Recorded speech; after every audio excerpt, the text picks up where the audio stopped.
morning, everyone. I'm welcoming you. I'm Rebecca Sherrod, the Executive Director here at Child and Family Resources, and I'm so excited to welcome you all to our third annual S.H.I.N.E Gala. I'm so happy to be able to say that in person, because that means we were able to rally through a pandemic and continue this recognizing some esteemed educators and partners within our community. So look around, welcome your next door neighbor. Not only is this our third annual gala, but Child and Family Resources is celebrating our 50th anniversary this year. Since its inception in 1972, Child and Family Resources has been a champion for education, educators, children, and families. With the help of Department of Human Services, legislators, advocates, and child care directors, I'm losing myself over here, we pave the way for accessible, high-quality child care for everyone. Quality early childhood education starts the journey of learning for our children, which continues for the rest of their lives. Our youngest citizens become tomorrow's leaders, and educators have an influence in this impressionable years. In reality, educators have one of the hardest and most important jobs in the world. Those teachers have an impact on the children of society, and they have the power to change lives. Great teachers can instill hope, encourage children and adults alike when they fail, and help them joyfully celebrate their successes. It is for this reason that Child and Family Resources is proud to host the S.H.I.N.E Educator of the Year Awards Gala, and we are committing to building the legacy that memorializes these educators. Tonight, we will be honoring 4 awardees. These awardees were nominated by their pupils, colleagues, and community members. It is my hope that as the evening commences, you will also be inspired and proud that we have such admirable educators in our local community. Unfortunately, Assemblywoman Dunn wasn't here to join us tonight, so I'm going to read a short letter, I promise it's short, that she sent for us. Dear Child and Family Resources and honorees of the S.H.I.N.E Awards, I truly regret that I cannot be there with you tonight to celebrate your achievements. I attend the S.H.I.N.E Gala every year. Last year it was virtual, and it is an event that I love. Unfortunately, I had a previous commitment that pulls me out of town, but thank you for your opportunity to share my remarks. I would like to congratulate all the honorees tonight who are being awarded Educator of the Year. Damien, B, Tracy, and Patricia, the joint legislative resolutions being presented to you tonight is the least that we can do to honor your selfless dedication to our youth and for assisting them in navigating these abnormal circumstances. Together, you advance the whole child by fostering the mind, body, and spirit connection. Also, thank you, Rebecca Sherrod and Child and Family Resources. We have worked closely through my time in office, and our partnership has been for the betterment of not only children and families in Morris County, but throughout the state of New Jersey. Within the last year alone, we have made many strides for childcare. In December of 2022, Governor Murphy, I think she meant 2021, Governor Murphy signed into law a bill that I was proud to assist in authorizing, which reformed the current child care subsidy program to be based on enrollment instead of attendance. This law helps New Jersey's struggling child care industry and essential to business owners, working parents, and the state. I look forward to our continued partnership to better serve our children and families. Next, I'm going to introduce to you our brilliant sponsor, which is Atlantic Health Systems, Morristown Medical Center, and they're just going to say a few words this evening, and I would like to introduce you to Brandy Featherman. Brandy Featherman assumed the role of Chief Nursing Officer at Morristown Medical Center in January of 2022. That time she meant 2022, I think. She joined Morristown Medical Center in 2001, assuming key leadership roles in critical care, medicine, trauma, and neurology. Most recently, her leadership experience during the COVID-19 pandemic was critical as she was instrumental in steering the rapid transformation of patient beds and units to care for COVID patients, and strategically developed and managed patient care and safety efforts. And now I'll give you Brandy Featherman.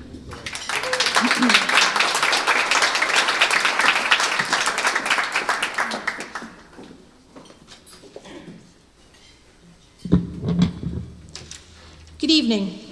It is truly an honor to share a few opening words with you as we celebrate this year's S.H.I.N.E Gala. The highlight of the evening is recognizing all of the outstanding teachers who embody the Child and Family Resources mission and values to strengthen families and communities.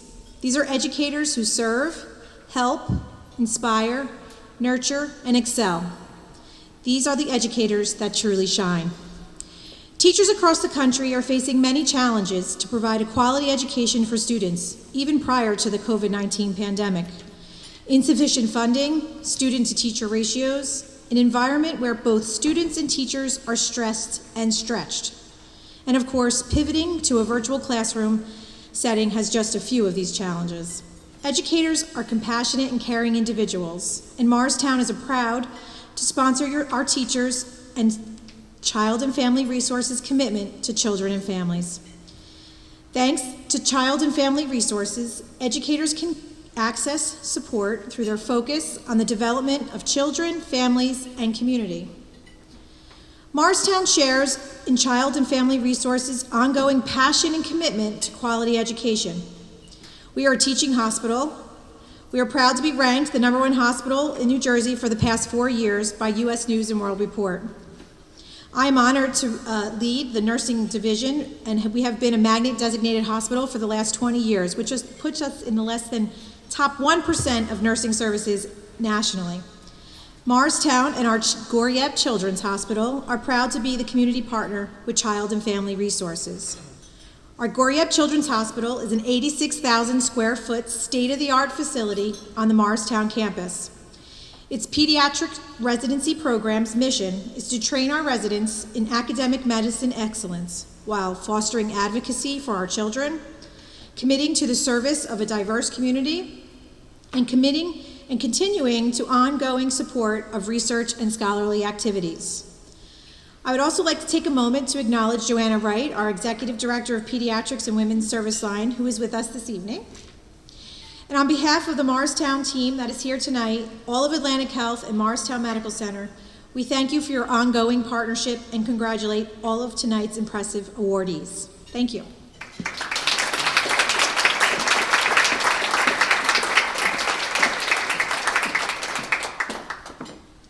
And thank you again to Atlantic Health Systems in Morristown. Now we're going to allow you to eat some of your food, and we're going to watch the interviews that we did for the awardees. So you can get to know them a little bit before they get up and get their awards, and then you can eat at the same time. All right, thank you.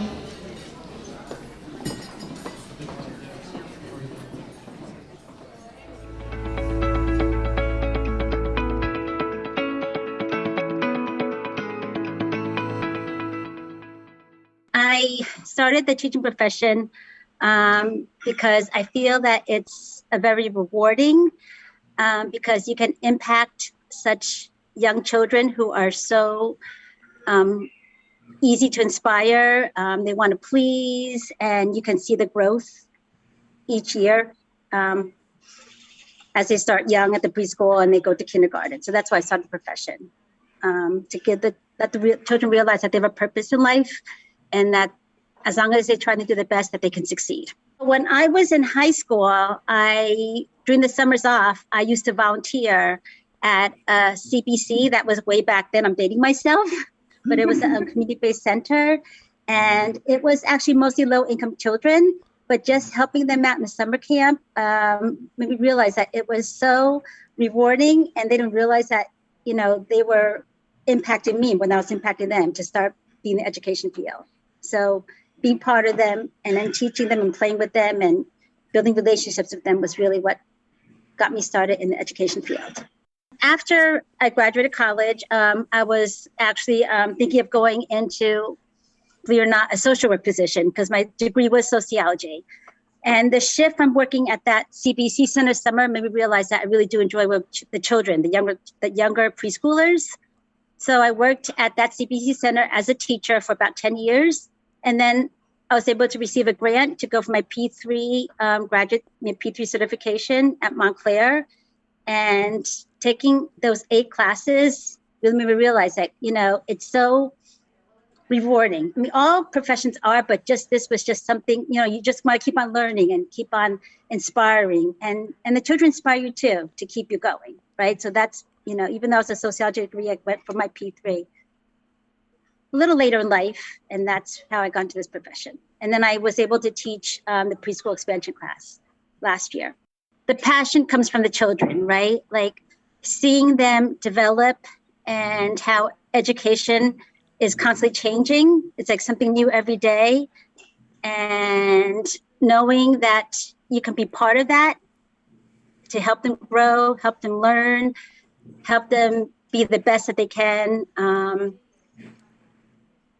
I guess helping them understand that it's not just like academics, it's also their personalities and, how they interact with others, adults and children, so that they can inspire others, and I think the passion for me is keeping the children safe, engaging them in great activities to help them grow socially, emotionally, and supporting them to help them be successful learners as they continue in education.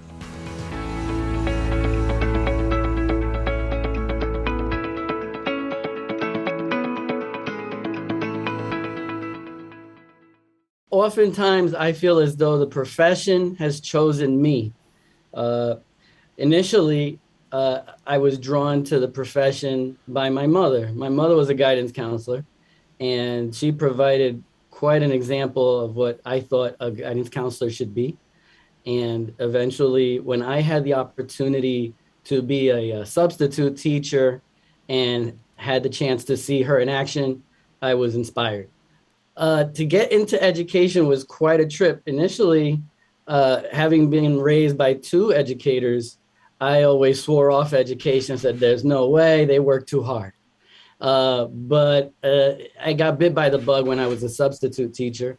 It was rather gratifying to be there and impart whatever lessons I could on the students, particularly middle schoolers. I really enjoyed that as a substitute teacher. And then later on, when I was finishing college, I realized that maybe that's exactly what I wanted to do, and landed a position teaching 3rd grade. I truly enjoyed a lot of those moments, but I always remembered what my mother had done. I'd also remembered a lot of the work that went into my own education with my own guidance counselors in high school, especially. So I pursued a master's in guidance and counseling and truly found myself in my niche. And I knew exactly then that that's what I wanted to do. Eventually, I had an opportunity to also work as a school counselor, and I really saw the impact I was making on a daily basis there. And I've been in this particular high school for the last 5 years, and I have loved every day that I've been here. When I get to see a kid truly grow and realize their place in life, that's truly satisfying for me. I would have to say that my passion for school counseling all stems from 2 different places. I would say my mother's influence as a school counselor, her passion for helping the community. Similarly, the impact counselors made on my life and teachers who were very caring, especially in the middle school and high school where I went. In this position, I find it very easy to give back. I find it very rewarding. And ever since I became a guidance counselor, I have been completely satisfied in reaching out, giving back to the community, helping lead the way, and being there for my brothers and sisters, who I consider all my students. I just appreciate the opportunity to be there for them, to help them along their way, and to realize their goals.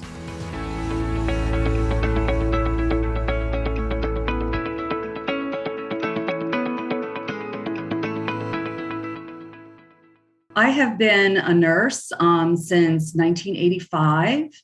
My mother was a nurse before me, and my father was an educator.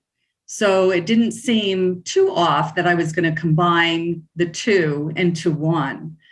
And it was something that I found that I could share with others to help them learn their path, especially in a critical care environments where I generally worked. In 2007, I started back for my master's, and I knew my focus would be in education at that time. I wanted to follow a nurse practitioner pathway.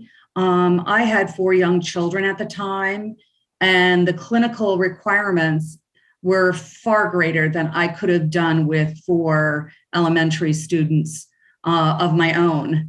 So my thought was that I would finish, in the education pathway. Then I completed my doctorate in education.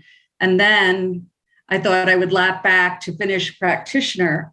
But I found that having started in the baccalaureate nursing programs in New York was just so rewarding to meet individuals that were so committed to the welfare of people and to train them. I knew that that's where I would always stay. Nursing curriculum is not easy. It's not something you can, never buy a book for, never, you see some of those classes that, people don't even crack a book. It's a lot of commitment.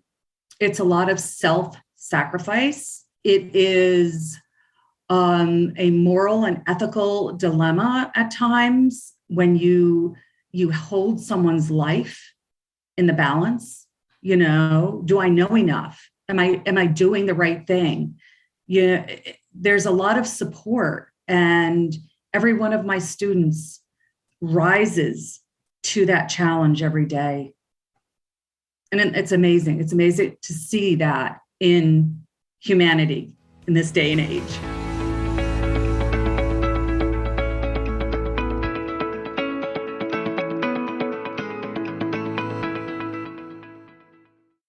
I wouldn't say I chose my profession, but it was more like my profession chose me. So I went to school for psychology, and I really liked learning how the brain plays such an important part with specific disorders. So when I graduated from undergrad, I decided to go to school for neuropsychology. It was a lot of research. And I'm a people person. I like to be out. I like to be talking to people. During that time, I was also working part-time with at-risk youth. The people I worked with knew that I had a mental health background. They asked me if I would provide some education on mental illness to staff. And after it was over, I was like, that wasn't half bad. I eventually started working with the Mental Health Association. And from there, I became the director of suicide prevention. And this role really gave me a unique opportunity to dedicate myself to training and educating the community in suicide prevention. Stigma is such a barrier for so many. That's why education is so important. You can't change things for the better unless you understand them. I'm passionate about breaking down the barriers of staying silent about mental health. When I go into schools, I like to think that I am planting the seed. It is okay to not be okay, and it is important to talk about it, and it's important to get help. The Mental Health Association saw the need to create a department to really address the growing epidemic of suicide in people of all ages, not just our youth.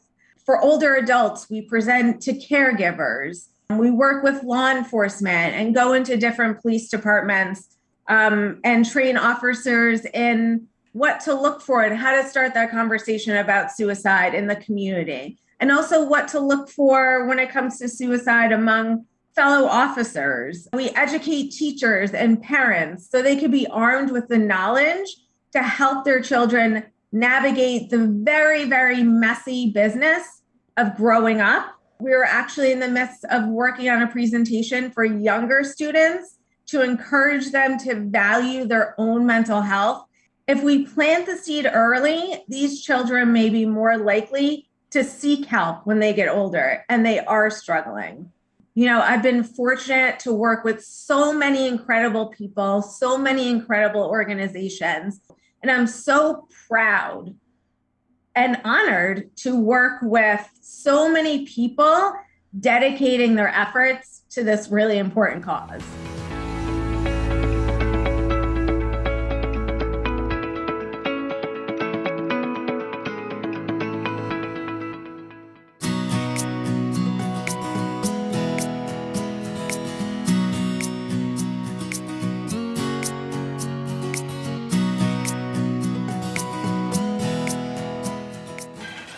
So Tracy, I'll be talking to you and presenting you your award on his behalf. Tracy Clevenger is the Director of Suicide Prevention Services at Mental Health Association. For over 15 years, Tracy has been a part of the Mental Health Association, where she is now the Director of Suicide Prevention Services. Her role has supported countless individuals in understanding, responding, and educating in suicide prevention. She also works with Ricky's Compass, a nonprofit that specializes in youth suicide prevention. So Tracy, we would like to present you with your award.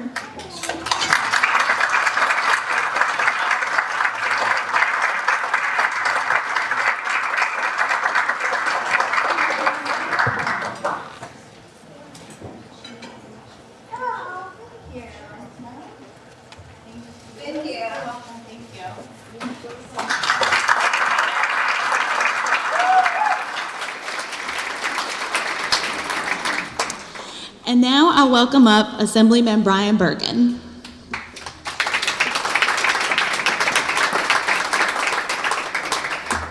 I don't have a letter. I didn't know doing that was an option.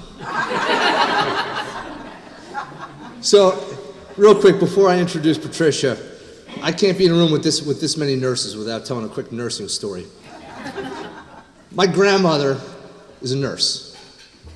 About 7 years ago, she was 85. She was 85 at the time. I'm 37 back then. She always tells me a nurse is always a nurse. Once a nurse, always a nurse. That was her thing growing up, okay? But she started to wane in her older years now. So I broke my finger water skiing down by her house. So she had my 2-year-old son eat a popsicle and wrap my hand in a popsicle and told me I was fine. Now, it was broken and sideways, but she didn't much care. And then, I love nurses, by the way. That's why I'm so excited to introduce Patricia, because I love nurses. Then last year, or 2020 rather, pandemic hit, my grandmother ends up in the hospital. She's 90 years old at the time, and she's down the shore. So I figure I'm a brand new elected assemblyman. You know, I know there's those rules about you can't go visit, but I know people, right? So I go down to the hospital where she's at in South Jersey, and I'm like all prepared to use my assemblyman status and call people and do all kinds of stuff to see my grandma, because I want to see my grandma. So I walk in, and there's like 5 people in front of me, all turned away, no visitors, they're crying, and they leave. And I get up, and I'm about ready to say my pitch, and I say, I'm here to see Audrey Bergen, and she goes, hold on a second. And she goes in the back, and she comes back out, and she goes, they'll see you right away. I'm like, what? So I walk in the back there, and I go back, and there's a nurse back there by my grandma's little station. And I walk in, and I go, yeah, my grandma used to be a nurse. She goes, I am a nurse. Once a nurse, always a nurse. And the nurse there, the guy, he walks me in, he closes the curtain, she goes, man, she's all yours. So I love nurses. It's a real special breed of folk. So I have the absolute honor to introduce Patricia tonight. You know, I also come from a family of teachers. I don't have another cool story like that. But I did, for a short period of time, before I started my own company and before I became an assemblyman, I did work in the home healthcare industry. And I sold home healthcare service for pediatric patients. And I got to work day in and day out with nurses, all the time. Nurses do such amazing work. They do, thank you. They are the people who are with others in their absolute worst possible moments. it's so unbelievable, the work that nurses do. And we have a nursing shortage here in the state of New Jersey, and without great educators like Patricia, we'd be in real trouble. I mean, things can't happen. People can't get the care they need without nurses. And we don't have nurses without St. Elizabeth University and teachers like Patricia. And I got to tell you, I have been to people's houses, wound care patients. They're just begging for a nurse to come to their side because there's not enough to go around. And it is the God's work that Patricia does that provides the people that go out every day to do the great work of nursing. Patricia, it is my absolute honor to present the award to you for Educator of the Year. Come on up.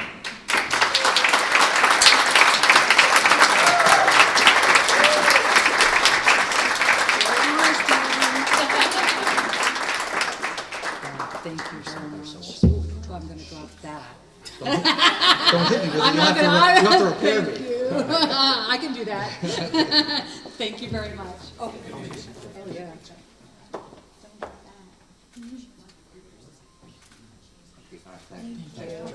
Thank you.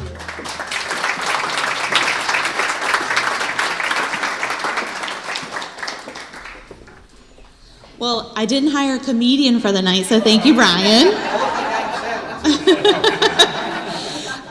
That's going to be a hard act to follow, John. So next up, I would like to introduce you to John Johnson, the Vice President of our Board of Trustees.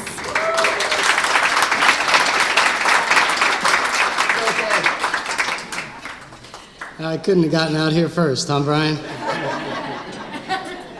I'm going to have the honor of introducing Damien Irizarry, and if I didn't pronounce your last name correctly, I apologize. Good job. He also is with people during their worst and most needy moments. They're in high school. He's a guidance counselor. So. There you go, Brian. That's all I got. I got no guidance counselor stories. I have none in my family. But I do hold educators in high regard, and I think that their job during the pandemic has been excruciatingly difficult, transitioning from what they normally can do face-to-face to virtual teaching and the struggles that have gone along with it. And in the case of a guidance counselor, handling the legacy problems that follow when those kids get back. Extremely difficult work, and I'm honored to introduce you as well. I also want to thank, I really am happy to see you all. God, it is really good to stand in front of people and not have my phone in front of my face. It's great. Child and Family Resources, much like our schools, has went through an awful lot in the past 2 years. I'm going to try not to steal any of your material, Mike, even though you showed me your notes. They really have. Their job's been excruciatingly difficult for a lot of reasons. And I'd just like a few moments, let's just give them a quick round of applause for the CFR staff.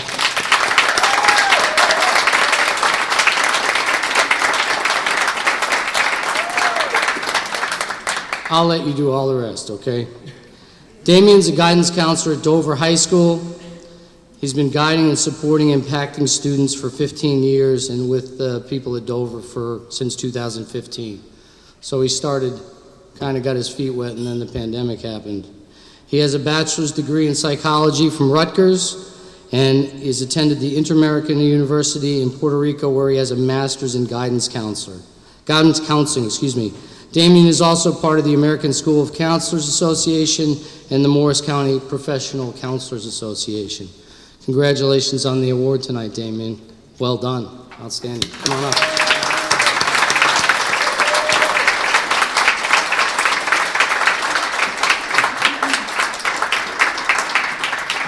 Did I get it right? I had a lot of coaching. Yeah, it was so natural.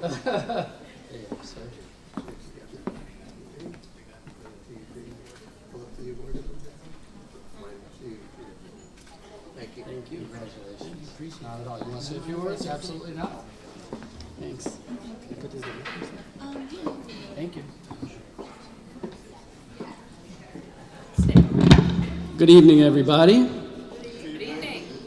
Yes, it is a pleasure to see everyone and to be in person. It's very different after being on screens for a long time. This year, we have been in person in Dover High School all year, and it's been a pleasure, even though we've been wearing masks and we've been socially distancing, etc. However, it's very different from doing everything for about a year and a half from your living room with your kids yelling in the background. For all the support I've gotten over the last few years from my wife, Annette, and from my lovely children, I thank them to the end of time, because without their support, helping the kids at Dover High School would have been impossible, let alone helping their families and trying to get everyone to succeed in whatever way I could. Yo soy yo y mis circunstancias. I am me and my circumstances. It's been very difficult. Our circumstances have been challenging. And I'd say for teachers and educators in general, it's been challenging for years. I see demonization of teachers online. I see it on TV all the time.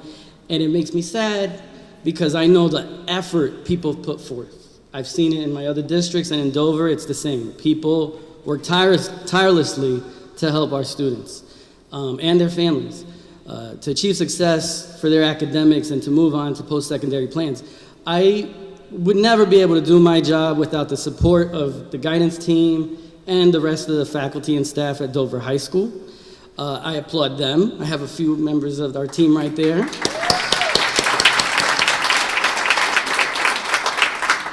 I want to thank CFR for this awesome honor. Never in my life would I have thought I'd be celebrated for something we've been doing naturally for a while. Doing the work of education, although challenging, it is extremely rewarding and inspirational on a daily basis.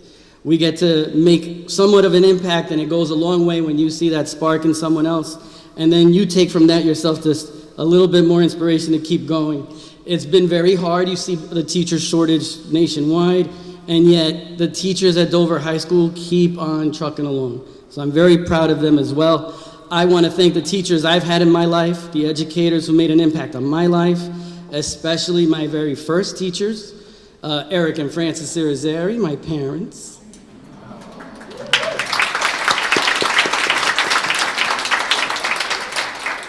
I appreciate them immensely, of course, for all the support in their education. I appreciate the education I continue to receive from other people that I got to meet professionally, from teachers to student services staff, and even people in our community like members of CFR who have continued to help our students find support throughout the pandemic and even in the past. Being able to make those connections goes a really long way, and it really helps our students become successful, maintaining childcare for their own children and finding the support where they can. So I appreciate everything that CFR has done, the organizers for tonight, and I thank you all for coming. Good night.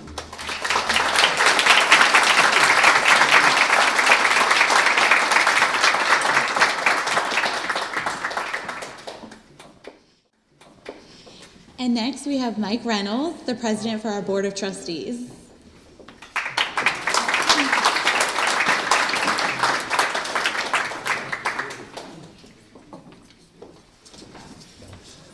Thank you, Rebecca. You know, it's certainly an honor to be here today. Like all the other speakers said, it's great to be in person. Just to honor the four great educators, and it's been a lot, which everyone's been through, right?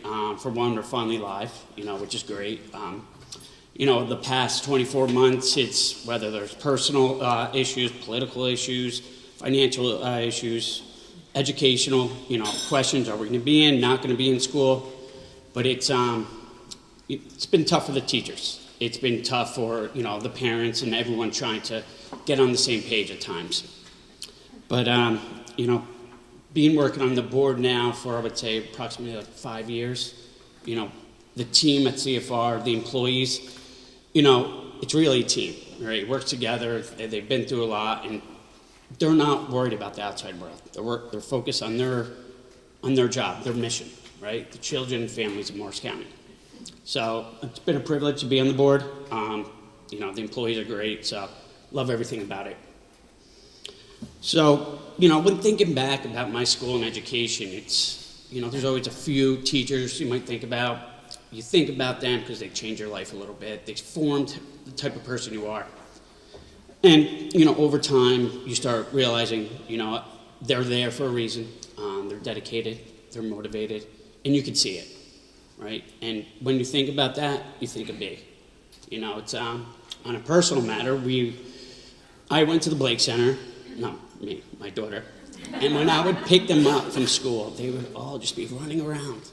And I was getting anxiety. I'm like, I can't do this. Like, how do you guys do this? Like, what happened today? But it's, they were all calm, cool, and collective, be in the whole group.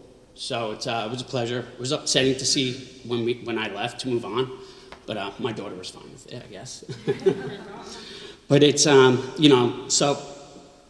she takes great pride in what she does, and the 10 plus years being at the Y, she's been very active in the community, but it's, her desire to keep getting better, to support the families. So, without further ado, just want to introduce our 2021 Early Childhood S.H.I.N.E awardee, Bae Young.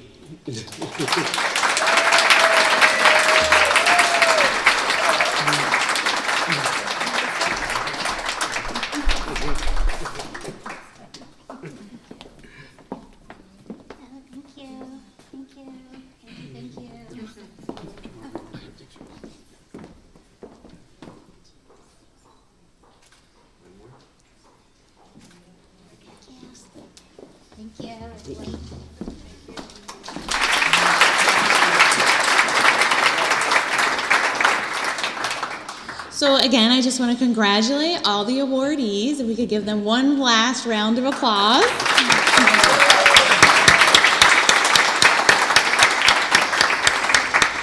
And I think we're going to serve dessert.